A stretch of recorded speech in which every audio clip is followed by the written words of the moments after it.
dans Hébreux 10, verset 9. C'est Jésus qui dit « Je viens, ô Dieu, pour faire ta volonté. » Vous voyez, la base de celui qui veut se sanctifier, c'est ça.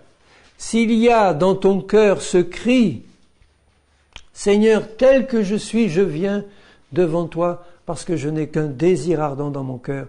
Je viens faire ta volonté. » C'est ça que je veux, Seigneur. S'il n'y a pas ça, tu ne peux pas te sanctifier.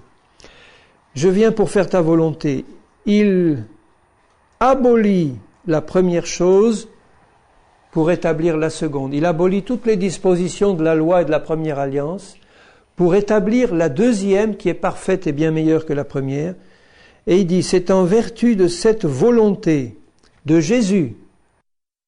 C'est grâce à la volonté de Jésus qui est venu devant son Père en disant « Je suis venu pour t'obéir entièrement ». C'est grâce à cette volonté que nous sommes sanctifiés par l'offrande du corps de Jésus-Christ une fois pour toutes. Nous avons été sanctifiés par l'offrande du corps de Jésus sur la croix et l'offrande du corps de Jésus toute sa vie, depuis sa naissance jusqu'à sa mort. Jésus a offert son corps comme un instrument parfait d'obéissance à son Père, jusqu'à la croix. Et parce que Jésus a fait cela pour nous, nous avons été ainsi sanctifiés une fois pour toutes pour Dieu. Nous avons été, puisque nous sommes en Christ, mis à part entièrement pour Dieu, consacrés entièrement pour Dieu, purifiés entièrement par son sang, son sacrifice et sa marche fidèle, sanctifiés une fois pour toutes en Christ, parfaitement, totalement, parce qu'il a été fait pour nous sanctification. C'est pas quelque chose que je dois atteindre, ça. Ça, je l'ai en Christ et je dois le garder dans mon cœur. J'ai reçu de Christ ce don merveilleux d'une sanctification totale et parfaite par son obéissance à lui, par sa marche fidèle et par son sacrifice à la croix. Il m'a sanctifié, c'est-à-dire mis à part pour Dieu, une fois pour toutes, pour être saint, pur et irréprochable, sans reproche devant lui, si je laisse son esprit agir dans mon cœur, et si j'ai ce désir ardent de lui obéir de tout mon cœur, il va le faire. Me voici maintenant, Seigneur, pour faire non plus ma volonté, mais la tienne. J'ai compris que toute ma vie t'appartient. Tout ce que j'ai t'appartient. Je ne veux rien garder pour toi. Je veux apprendre à avoir l'oreille ouverte pour que tu me montres, que tu me guides, que tu me montres concrètement ce que je dois faire tous les jours. Parce que je suis en toi, Seigneur Jésus, et je ne veux plus marcher selon les convoitises de ce monde. Dans Colossiens 1, Paul dit au verset 9, je relirai souvent ce verset parce qu'il faut vraiment qu'il rentre dans notre cœur. C'est pour cela que nous ne cessons de prier Dieu pour vous, de demander que vous soyez remplis de la connaissance de sa volonté en toute sagesse et intelligence spirituelle, pour marcher, voilà, il ne parle pas de notre position en Christ, mais il parle de notre marche concrète, pour marcher d'une manière digne du Seigneur et lui être entièrement agréable en portant du fruit en toutes sortes de bonnes œuvres et croissant par la connaissance de Dieu.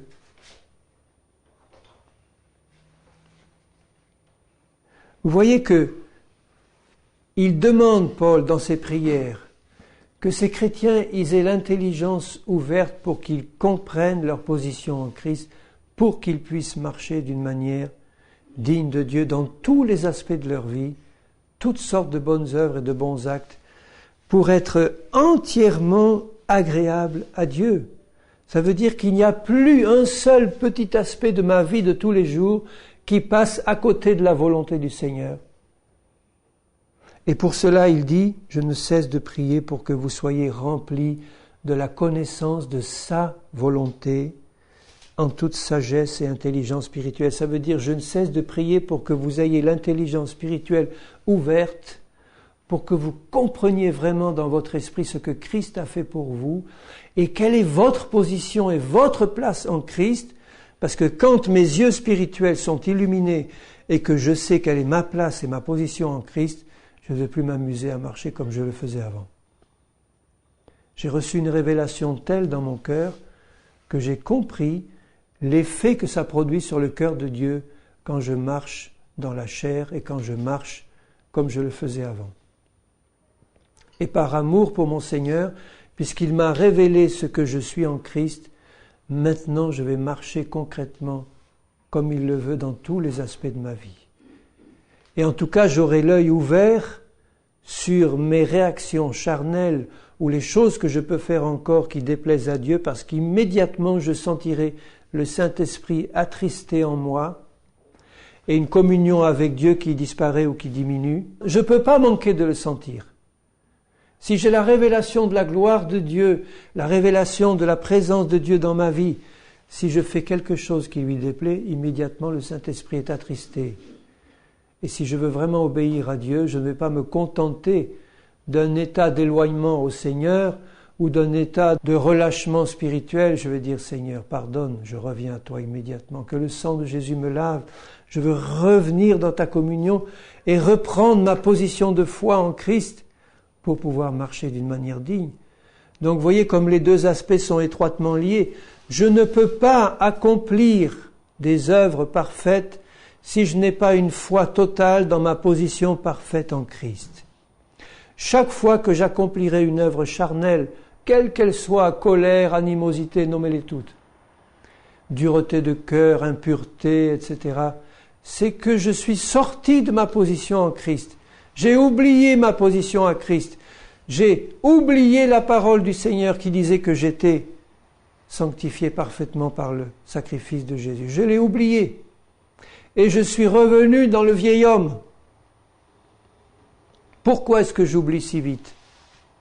Parce que je n'ai pas encore assez appris la leçon. Prenez l'exemple d'un écolier. Il apprend la leçon, il oublie. Il l'apprend pour l'examen du lendemain, 3 jours après, c'est oublié. S'il veut ne jamais l'oublier, sa leçon, qu'est-ce qu'il doit faire? Y revenir. Y revenir, y revenir, y revenir. Il y a des choses que j'ai tellement apprises dans ma petite enfance que maintenant, vous pouvez faire n'importe quoi, c'est pas possible, je les oublie pas. C'est qu'un exemple simple, si vous voulez, mais parce que là, il s'agit d'une révélation spirituelle. Mais si ma révélation spirituelle n'est pas suffisante pour que je ne l'oublie jamais, je dois y revenir et méditer la parole dans un esprit de prière, comme Paul le faisait pour ses Colossiens, en disant, Père, ouvre-moi l'intelligence tout grand pour que je comprenne et que je sache et que je n'oublie jamais. Combien de fois Paul le dit, afin que vous sachiez, ignorez-vous que, afin que vous sachiez. Parce qu'ils oubliaient. Ils oubliaient la parole. Et pourtant, tout était accompli par Christ. Tout était accompli en Christ.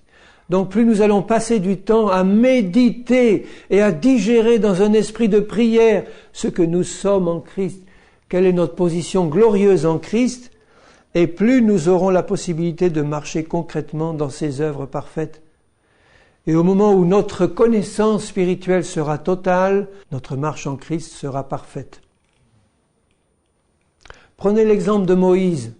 Moïse, élevé dans toute la sagesse des Égyptiens, etc., qui savait qu'il était hébreu, et puis qui savait qu'il avait un appel de Dieu pour sauver son peuple. Quand il a voulu servir Dieu par ses propres forces, qu'est-ce qu'il a fait? Il a tué un Égyptien, et puis ensuite il s'est enfui devant la colère de Pharaon. Ce n'était pas des réactions très spirituelles. Donc il avait une connaissance de l'appel de Dieu pour lui, mais il utilisait les mauvais moyens. Il était charnel. Il a fallu que Dieu l'envoie 40 ans dans le désert pour qu'il meure à lui-même, qu'il soit un plus rien du tout devant le Seigneur, pour que Dieu l'appelle et que Dieu l'envoie sauver son peuple.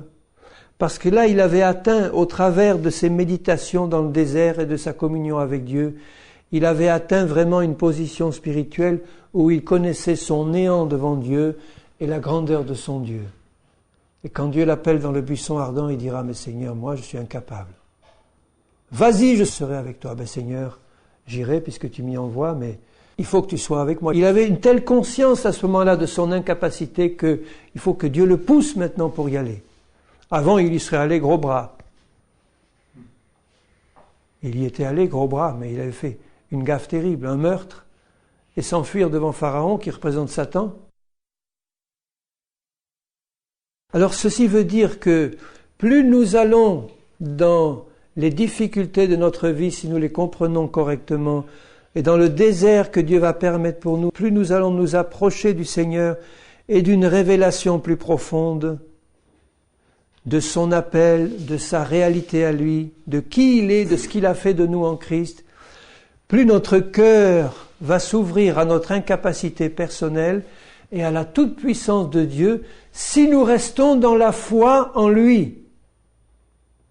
Comme Moïse. Moïse était resté dans la foi, ça allait. C'était les autres, les Hébreux, qui ne suivaient pas. Pourquoi ils ne suivaient pas? Pourquoi ils rouspétaient dès qu'il y avait une difficulté ou un problème? Pourquoi est-ce qu'ils marchaient dans la chair à chaque fois qu'ils avaient une difficulté? La seule raison, c'est qu'ils ne connaissaient pas Dieu, comme Moïse connaissait Dieu. Et parce qu'ils ne connaissaient pas Dieu, Dieu a été patient avec eux, donc il les a châtiés, mais pas comme ils l'auraient mérité. Et parce que Dieu s'était tellement manifesté à eux dans tous ces prodiges et ces miracles qu'il avait fait en Égypte et dans le désert, Dieu finalement a fini par dire « Vous m'avez vu à l'œuvre, vous auriez dû me connaître davantage. Vous m'avez vu à l'œuvre dans tous ces actes de puissance où j'ai manifesté ma gloire. Vous m'avez entendu et vu sur le mont Sinaï, comme un tonnerre et un feu ardent, que personne n'osait s'approcher. Vous m'avez entendu, vous m'avez vu dans mes œuvres. Vous auriez dû vous approcher dans votre cœur de moi pour être comme Moïse. Vous ne l'avez pas fait, vous périrez dans le désert. » Donc vous voyez que les châtiments qui sont tombés sur le peuple, ils ont été nombreux et fréquents parce que le peuple ne connaissait pas assez Dieu. Tandis que le châtiment qui est tombé sur Moïse, qui connaissait bien Dieu, qui lui parlait face à face, en ami, le châtiment qui est tombé sur Moïse a été radical et beaucoup plus raide et dur, parce qu'il a suffi à Moïse d'une seule parole de travers, quand il s'est mis en colère et qu'il n'a pas fait exactement ce que Dieu lui demandait. Au lieu de parler au rocher, il l'a frappé en colère. Apparemment, c'est pas grand-chose. Si c'était quelqu'un du peuple qui avait fait ça, je suis sûr que Dieu aurait été plus indulgent envers quelqu'un qui ne connaissait pas Dieu.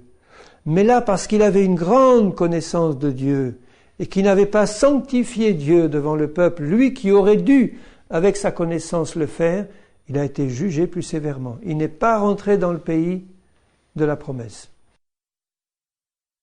Alors je dis ceci pour nous montrer que plus nous avons cette révélation de la sainteté de Dieu, de la sainteté de notre position en Christ, qui est incomparable, unique.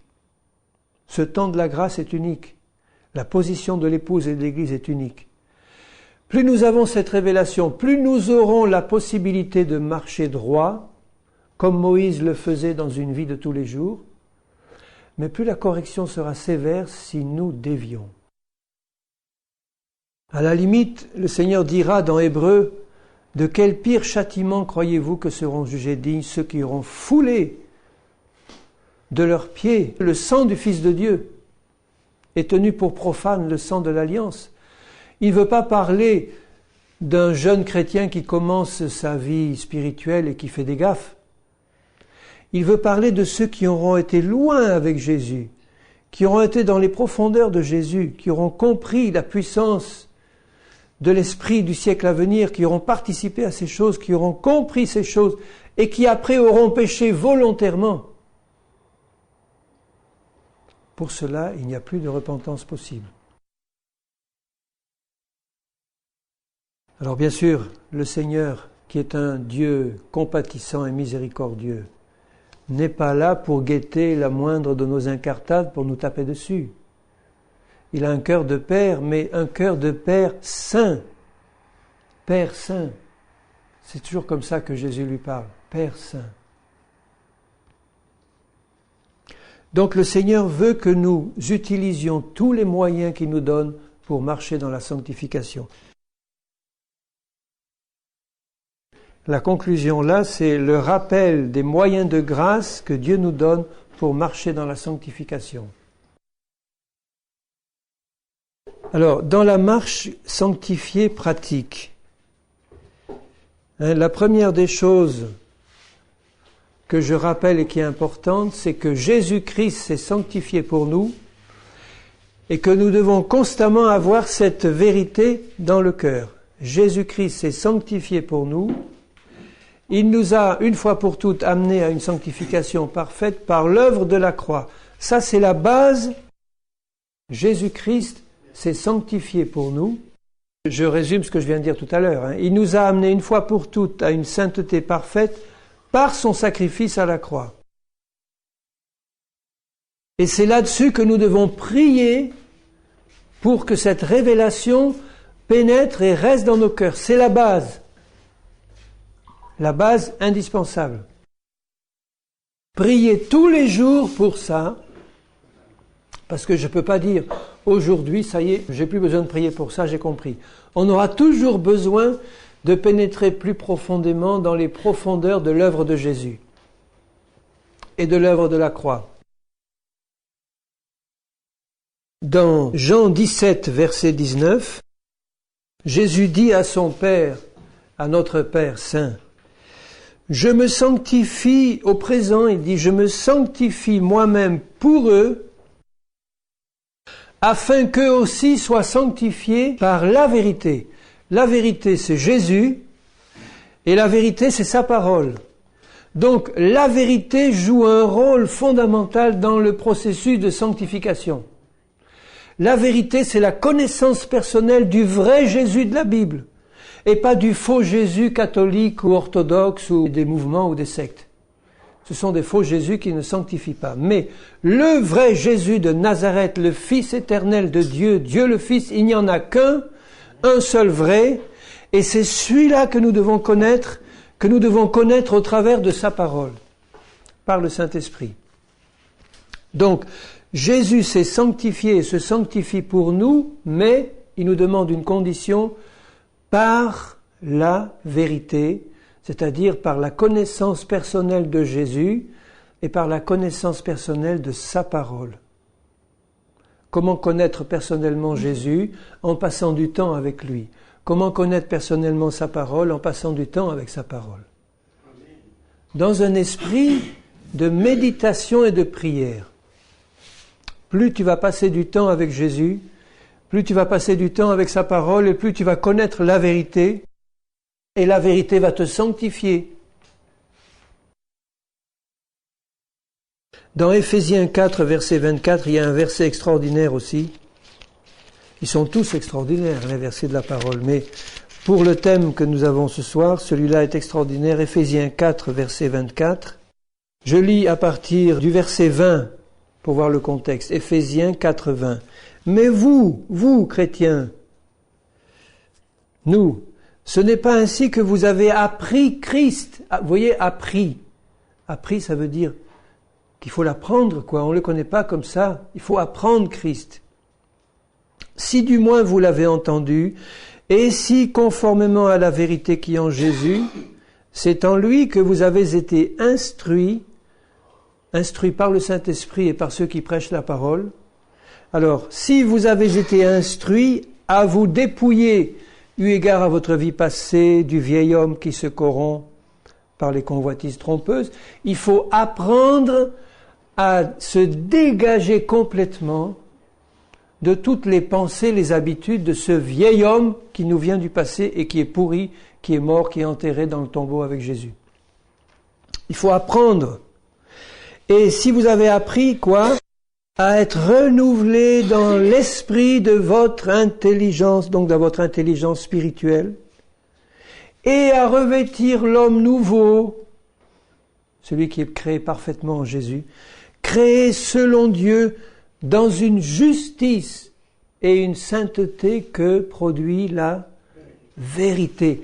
La vérité produit la justice et la sainteté. C'est pour ça que les mélanges sont tellement nocifs. Dans toutes les églises où on enseigne une parole de Dieu mélangée, eh bien ce mélange ne va pas produire ni justice ni sainteté. Pour que la justice et la sainteté soient produites, il faut que la vérité soit prêchée. Il faut que la vérité soit enseignée. Il faut que nous recevions de Jésus et de sa parole par l'Esprit la vérité, et c'est elle qui produit la justice et la sainteté. Alors fuyons les mélanges.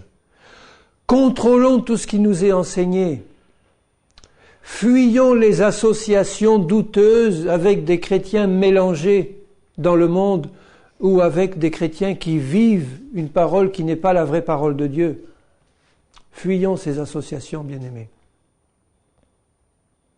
Quand je vois ce qui se passe dans certains lieux pas loin de chez nous, où il y a en ce moment même des rencontres œcuméniques entre catholiques et protestants, et on va tous adorer le Seigneur, alors que les uns sont remplis du culte marial et les autres de traditions qui n'ont rien à voir avec la parole de Dieu.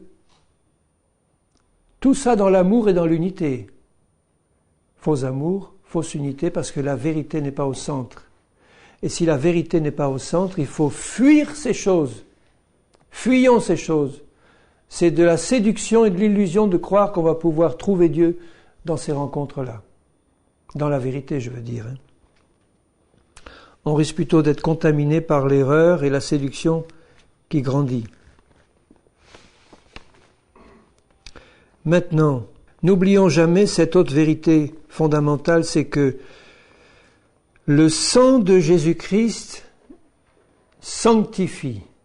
Donc tout à l'heure je parlais de Jésus, de son œuvre par la vérité, mais en particulier le sang de Jésus.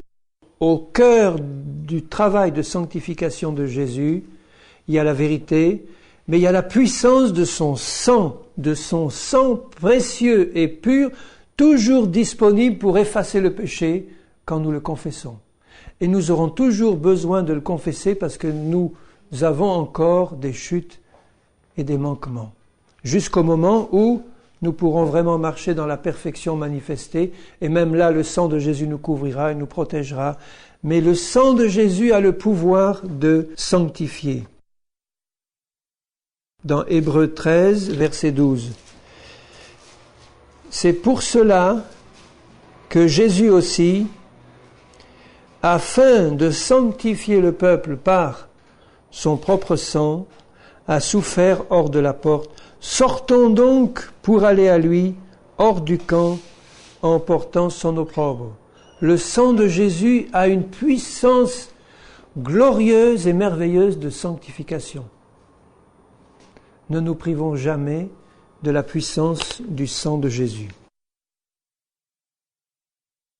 Ensuite, la parole de Dieu nous sanctifie. Bon, puisqu'elle est la vérité, hein.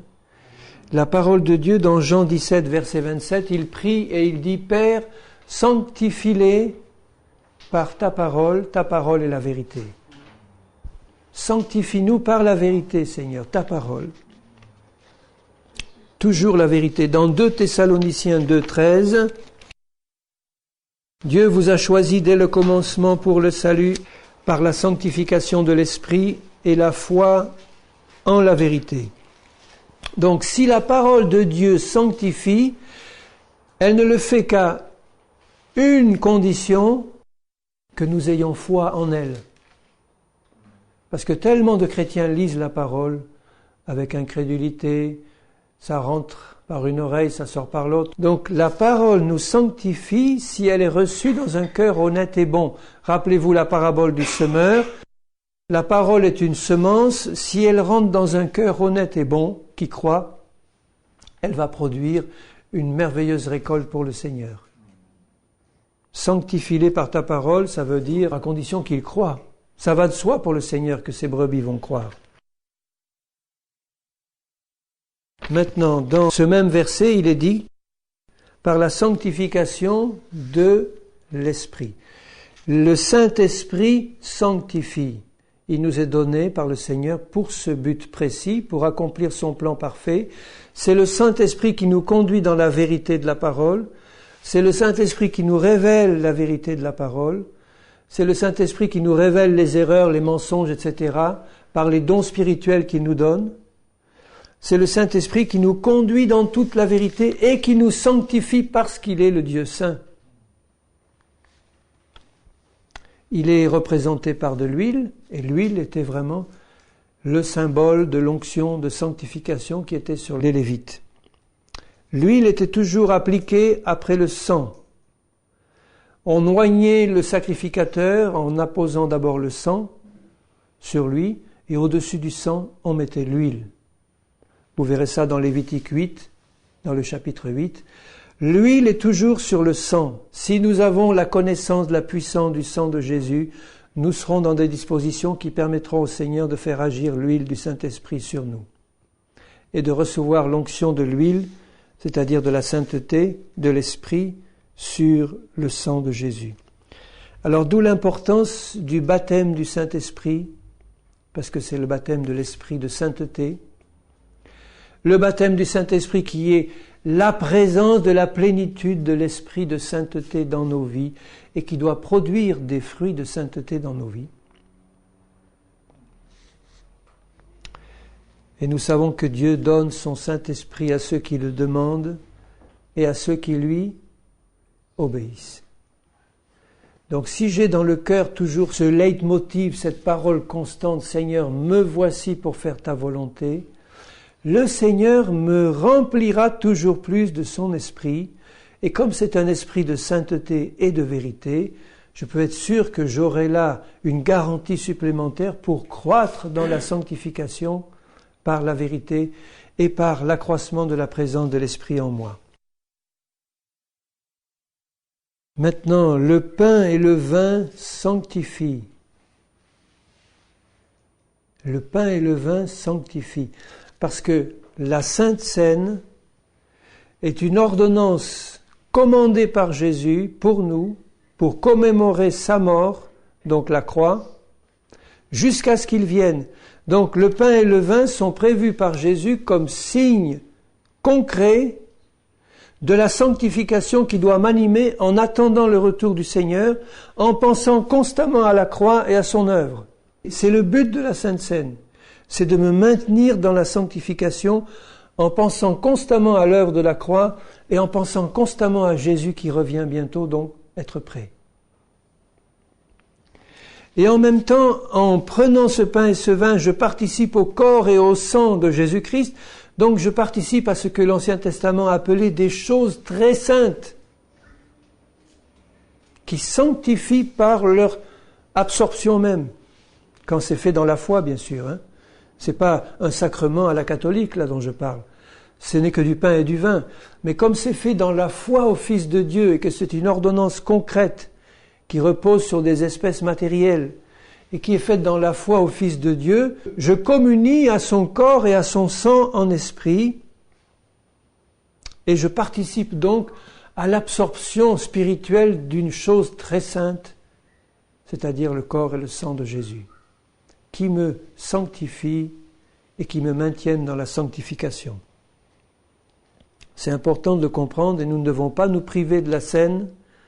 C'est un moyen profond et puissant de sanctification que le Seigneur nous donne, à condition qu'il soit fait avec un cœur honnête et pur, et comme le Seigneur le demande. Maintenant, l'obéissance sanctifie. Tout cela n'aurait aucune valeur, tout ce que je viens de dire, si c'était fait de manière légaliste et extérieure, si on apprenait ça par cœur, ça n'aurait aucune valeur. Mais l'obéissance de cœur sanctifie. Je vous lirai simplement 2 courts versets dans Nombre 15-40. Vous vous souviendrez de mes commandements, vous les mettrez en pratique, et vous serez saints pour votre Dieu. Donc vous vous souviendrez de ces commandements, et vous les mettrez en pratique. Donc c'est l'obéissance, ça. Se souvenir et mettre en pratique, et vous serez saints. Il y a une sanctification dans l'obéissance qui vient du fait que quand on obéit au commandement du Seigneur, on obéit au Seigneur lui-même. Obéissant au Seigneur, on a son approbation et sa présence sur nous. Chaque fois que nous désobéissons, nous quittons le domaine de la sanctification. Momentanément, si nous avons compris ce que c'est, mais nous quittons le domaine de la sanctification, c'est évident. L'obéissance sanctifie. Et enfin, le fait de livrer nos membres au Seigneur sanctifie. C'est important de le comprendre, ça. Dans Romains 6, verset 19, de même, il dit que vous avez livré vos membres. Qu'est-ce que c'est nos membres? C'est les mains, les pieds, les yeux, les oreilles, la langue, tout. Et il dit de même que, auparavant, vous aviez livré tous ces membres comme esclaves à l'impureté et à l'iniquité, c'est-à-dire au péché, pour arriver à l'iniquité. Le fait de livrer nos membres au péché, ça nous faisait arriver en plein dans l'iniquité, dans le péché.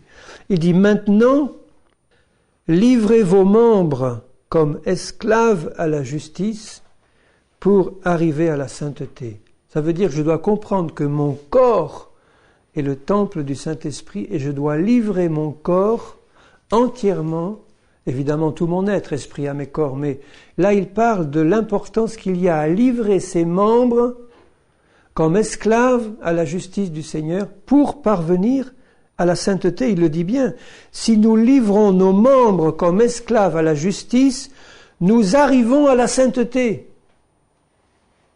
Rappelez-vous ce que dit Jacques. Il dit que la langue est le plus petit des membres. Mais celui qui arrive à maîtriser la langue est un homme parfait. Donc ce petit membre qui est la langue doit être livré au Seigneur. Plus aucune parole impure, plus aucune parole douteuse, plus aucune plaisanterie douteuse ou stupide, plus aucune parole légère ne doit sortir de ce membre-là si je le livre entièrement au Seigneur et si je ne reprends pas mon don aussitôt après lui avoir donné au Seigneur. Seigneur, je te donne ma langue. Bon, c'est bien pendant la réunion et puis dès que la réunion est finie, les médisances et les machins et les impuretés, les paroles impies. Donc on ne lui a rien livré du tout au Seigneur. Il faut livrer ce premier membre qui est la langue pour qu'elle soit entièrement consacrée au Seigneur et qu'il ne sorte plus de notre bouche que des paroles de Dieu. Vous devriez essayer, par exemple pendant une journée, de vous engager devant le Seigneur en disant « Seigneur, pendant cette journée, uniquement une journée, je ne prononcerai que des paroles de Dieu. » Essayez un jour. Essayez de dire « Seigneur, je vais arrêter toute parole futile, vaine, bêtise, et je ne prononcerai que des paroles qui viennent de toi, c'est-à-dire des paroles pures, des paroles qui viennent de la Bible, des paroles d'exhortation, des paroles de sainteté qui viennent de Dieu. » Essayez de le faire un jour. Bien-aimés, si vous y arrivez un jour, vous y arriverez deux. Si vous y arrivez deux, vous y arrivez toute votre vie. Parce que vous aurez appris à garder quelque part un contrôle immédiat en disant « Eh bien, maintenant je sais qu'il faut que je contrôle tout ce qui sort de cette bouche. » Constamment, avec quelques personnes que je sois, même des gens du monde qui sont en train de plaisanter grossièrement autour de moi, je suis là, j'observe, je ne laisse rien sortir. Que des paroles de Dieu. Ce membre-là est capital, mais il y a un autre membre qui est essentiel à livrer. Ils sont tous essentiels à livrer, mes mains, mes yeux, mes oreilles, mes pieds, tout. Mais il y a un membre que je dois livrer au Seigneur, c'est le sexe. Je le dis sous l'onction du Seigneur, parce que je sais les ravages que ce membre fait dans le monde et dans l'Église. Et c'est pour ça que j'en parle sous le sang de Jésus et l'onction du Seigneur. C'est un membre qui doit être entièrement consacré au Seigneur pour que le lit conjugal ne soit pas souillé, pour que les relations entre jeunes ne soient pas souillées. Tout ce qui touche à la vie sexuelle doit être entièrement consacré au Seigneur. Avant, pendant, après le mariage, tout. Quand je dis après le mariage, c'est après quand il y a la mort d'un des conjoints ou quand la personne se retrouve seule. Ça ne veut pas dire qu'on peut faire n'importe quoi. Paul dira aux veufs et aux veuves, « Tu es plus heureux si tu restes comme tu es. » J'ai la pensée de Christ, il dit. Ça ne veut pas dire qu'il leur interdit de se remarier. Ils peuvent, c'est pas interdit. Mais il lui dit, si tu veux être plus heureux, reste comme tu es. Tu seras moins distrait pour servir le Seigneur. Ah oui, mais la solitude, tu comprends, c'est dur à supporter. Comment ? La solitude, c'est dur à supporter quand tu as Jésus avec toi, quand tu es rempli du Saint-Esprit, quand tu as Jésus dans ton cœur et dans ta vie. La solitude n'est pas dure à supporter, c'est pas vrai.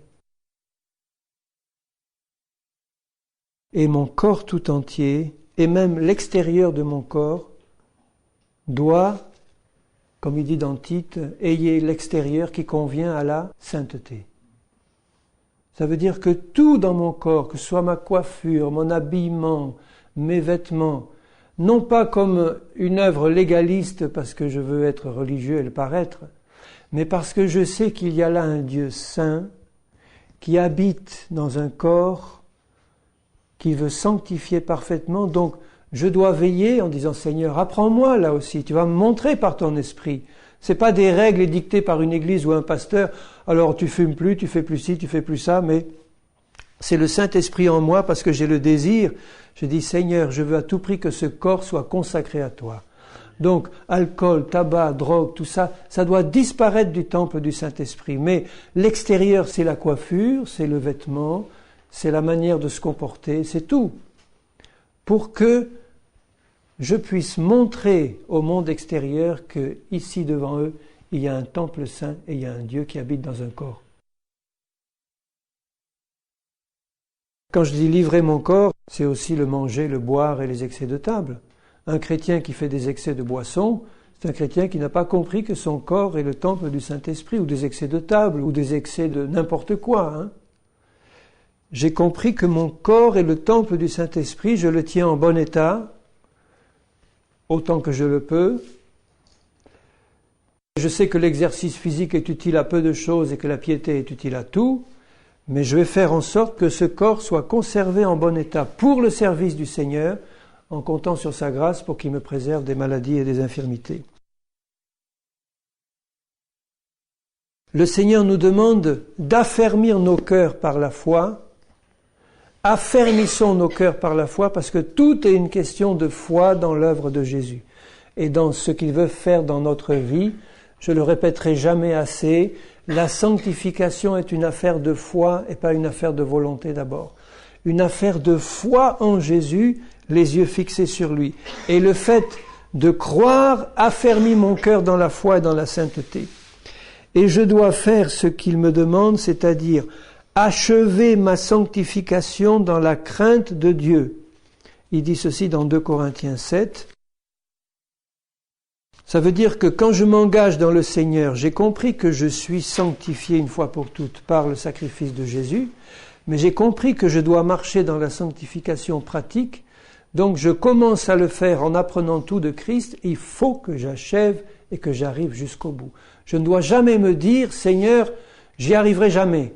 Seigneur, tant que je suis sur cette terre, je ne peux pas y arriver. Jamais. Il me dit là, ayant de telles promesses, au verset 1, bien-aimés, purifions-nous de toute souillure de la chair et de l'esprit. Purifions-nous. C'est pas le Seigneur qui va le faire, ça. Il a fait sa part, il a tout fait. Il m'a tout donné dans le sang, dans la parole, dans son esprit pour que je marche là-dedans. Maintenant, il me dit, saisis-toi de tout ça et purifie-toi de toute souillure de la chair et de l'esprit par la confession de tes péchés, mais par la foi en Jésus et achevant notre sanctification dans la crainte de Dieu. Achever, ça veut dire aller jusqu'au bout. Ne t'arrête pas en route. Sois ferme dans la foi. Ne te laisse pas décourager par tes échecs. Ne te laisse pas décourager parce que tu pèches encore. Sache que tu as avec toi un Dieu qui acceptera ta faiblesse présente s'il voit dans ton cœur.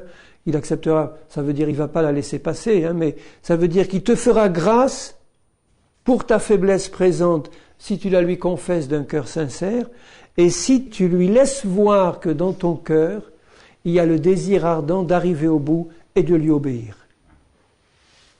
Il te fera grâce et il te fera grandir pour que tu ne chutes plus. En achevant notre sanctification dans la crainte de Dieu. Voyez la place de la crainte de Dieu dans la sanctification. Ne faisons pas de Jésus le copain sur qui on peut taper l'épaule et on va s'amuser comme un papa s'amuse avec ses enfants.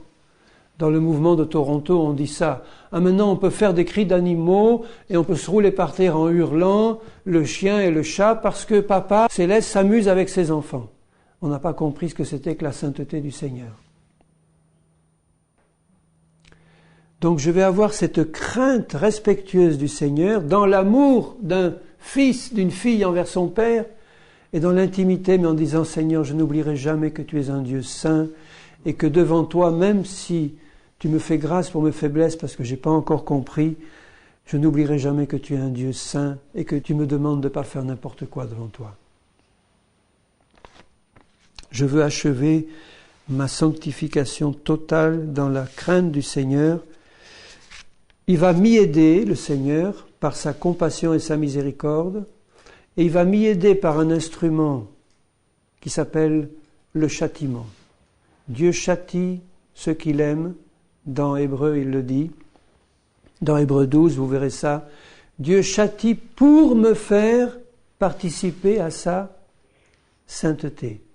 Donc s'il voit que je n'ai pas compris suffisamment vite parce que je suis un peu négligent, ou que je me laisse un peu trop aller dans des affaires qui lui déplaisent, il va me faire grâce, mais il va aussi me corriger et me châtier, et dans la douleur et la souffrance du châtiment, il me fera comprendre que ma place, elle n'est pas là, elle est avec lui, dans la sainteté. Jusqu'à Apocalypse 19, verset 6. J'entendis comme une voix d'une foule nombreuse. Nous y sommes, bien-aimés, nous y arrivons. Comme un bruit de grosses eaux, un bruit de fort tonnerre, disant « Alléluia ». Pourquoi ils sont heureux? Pourquoi cette foule est heureuse? Elle est en présence de Dieu, de Jésus. Car le Seigneur, notre Dieu Tout-Puissant, est entré dans son règne et son épouse est entrée avec lui. Réjouissons-nous et soyons dans l'allégresse et donnons-lui gloire, car les noces de l'agneau sont venues et son épouse s'est préparée dans la sanctification. Et il lui a été donné, vous voyez le don du Seigneur, elle s'est préparée, mais c'est quand même un don de Dieu. Elle s'est préparée, mais elle a reçu la grâce du Seigneur. Il lui a été donné de se revêtir d'un fin lin éclatant, pur, sans rides, ni taches, ni rien de semblable. Car le fin lin, c'est la justice des saints. Voilà, une sainteté parfaitement réalisée par un peuple d'hommes et de femmes obéissants qui ont compris l'œuvre de la croix. La croix reste au centre de leur vie. En permanence, ils n'oublient jamais sa signification et sa réalité. Ils ont reçu toutes les grâces de Dieu, ils ont collaboré avec l'œuvre du Seigneur de tout leur cœur, ils ont achevé leur sanctification dans la crainte de Dieu, ils ont reçu tous les instruments de la grâce du Seigneur, ils ont marché dans la sanctification et maintenant ils voient Dieu de leurs yeux et ils crient Alléluia. Seigneur, je veux faire partie de ceux qui crieront avec cette foule Alléluia. Et de ceux dont il est dit, heureux ceux qui ont été jugés dignes de prendre part aux noces de l'agneau. Seigneur, je sais que tu es un Dieu saint, mais j'ai besoin de le savoir encore plus, Seigneur. Et je te demande, pour moi, une révélation plus profonde de ta sainteté, et aussi de tout ce que tu as fait en Christ pour que je puisse marcher dans ta sainteté parfaite. Seigneur, je me réjouis de savoir que tu as décidé pour moi ce plan merveilleux, pour chacun de tes enfants, de marcher dans ta présence tous les jours de la vie, dans la crainte du Seigneur et dans la sainteté. Après avoir été délivrés de nos ennemis, comme tu le dis dans Luc, par Jésus, tu nous donnes la possibilité de marcher dans la justice et la sainteté tous les jours de notre vie. Et ce soir, je veux simplement t'en bénir, Père Saint. Te demander de nous aider à marcher dans cette sainteté concrète et pratique, d'ouvrir constamment nos oreilles, nos yeux spirituels et nos cœurs, et de nous apprendre, Seigneur, Christ. Aide-nous à apprendre Christ, Seigneur. Aide-nous à nous revêtir de cet être nouveau, de cet homme nouveau que tu as créé dans une justice et une sainteté que produit la vérité. Seigneur, je t'en remercie dans le nom de Jésus. Amen.